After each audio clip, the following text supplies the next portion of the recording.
Monday's total solar eclipse isn't just the scientific marvel of a lifetime. For some of the more spiritually minded, it's no cosmic coincidence this eclipse, which will cut a path across much of the U.S. from Texas to Maine, is happening during an election year.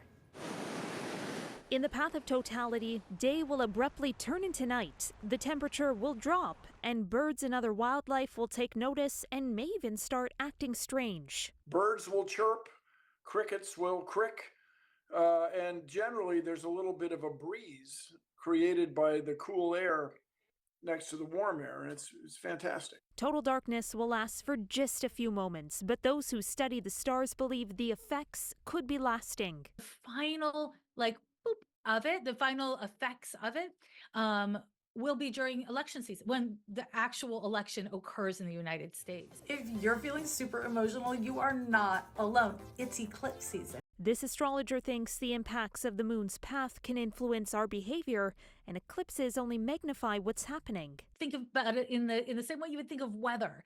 If you go outside and it's raining, you're going to be like, oh, wow, I'm on a planet and there's weather. And the same thing happens with astrology. We get more directly affected.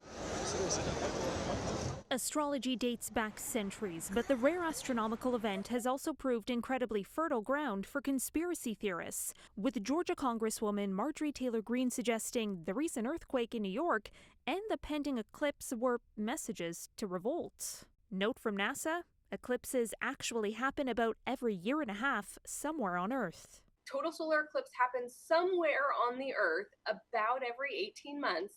But of course, most of the Earth is water. It's not where people live. And so the fact that so many people live nearby the total eclipse or live in the partial phases of the eclipse, it just means so many more people will get to participate in this event. Now, astrology is, of course, all smoke and mirrors for some, but astrologers say bottom line is it's really just another new moon, which happens every month.